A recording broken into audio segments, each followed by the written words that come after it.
राधे राधे। आज हम कार्तिक मास महात्म का 14वां अध्याय प्रारंभ करेंगे। तो चलिए प्रारंभ करते हैं 14वां अध्याय। कार्तिक मास का आज लिखूं 14वां अध्याय। श्री हरि कृपा करें, श्रद्धा प्रेम बढ़ाए।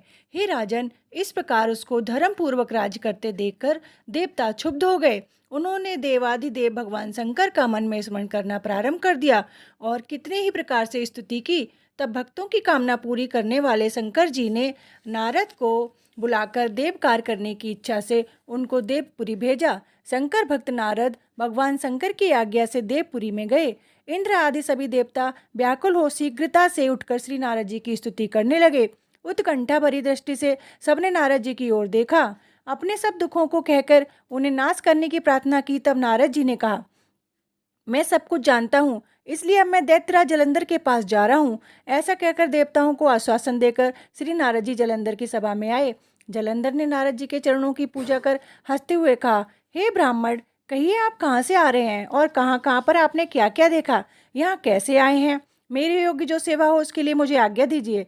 जलंधर के इस प्रकार के वचन सुनकर नारद जी प्रसन्न होकर बोले, हे दानवराज महाबुद्धिमान जलंधर, तुम धन्य हो, क्योंकि इस समय सब रत्नों के भोक्ता एक तुम ही हो। हे दैत्य श्रेष्ठ, अब आप मेरे आगमन का कारण सुनिए, जिसके लिए मैं आज यहाँ आया हूँ। हे दैत्यराज, मैं स्वेच्छा से कैलाश पर्वत पर गया था, जहाँ 10,000 योजनों में फैला कल्पवृक्ष का वन है।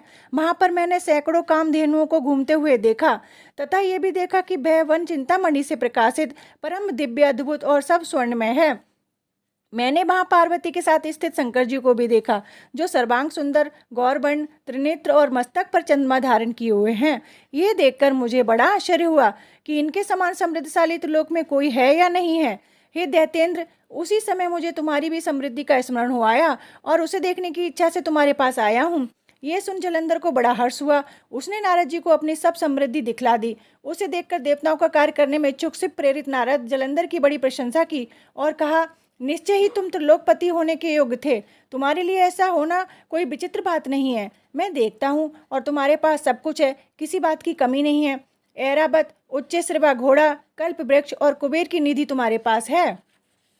मणियों और रत्नों के ढेर भी तुम्हारे पास लगे हुए हैं। ब्रह्मा जी का हंसयुक्त विमान भी तुम्हारे पास है। द्युलोक, पाताल और पृथ्वी पर जितने भी रत्न आदि हैं, वे सब तुम्हारे ही तो हैं। मैं तुम्हारे इस प्रकार के रत्न ऐश्वर्य को देखकर बड़ा प्रसन्न हूँ, परंतु तुम्हारे पास कोई स्त्री रत्न नहीं है, इसलिए तुम्हारा ये सब कुछ फीका है। तुम कोई स्त्री रत्न ग्रहण करो। नारद जी के इस प्रकार के वचन सुनकर दैत्य काम से व्याकुल हो गया। उसने नारद जी को प्रणाम करके पूछा कि ऐसी स्त्री कहाँ मिलेगी जो सब रत्नों में श्रेष्ठ हो। यदि ऐसा रत्न कहीं मिले तो मैं उसे अवश्य लाऊंगा। देवर्षि नारद बोले, ऐसे रत्न तो कैलाश पर्वत पर योगी शंकर के पास ही है। उनकी सर्वांग सुंदर पत्नी देवी पार्वती बहुत ही मनोहर है। उसके समान सुंदरी मैंने आज तक नहीं देखी। शंकर से बढ़कर समृद्धिवान दूसरा कोई नहीं है। उनके इस रत्न की सी महिमा तीनों लोगों में कहीं पर भी नहीं है। तभी तो परम विरक्त आत्माराम शंकर उसके बस में हो गए हैं। देवर्षि नारद उस दैत्य से ऐसा कहकर अन्य कार्य करने की इच्छा से आकाश मार्ग से चले गए। इस प्रकार 14वां अध्याय समाप्त। राधे राधे। अगर आपको मेरे वीडियो पसंद आई हो तो लाइक करें, शेयर करें, सब्सक्राइब करें। राधे राधे।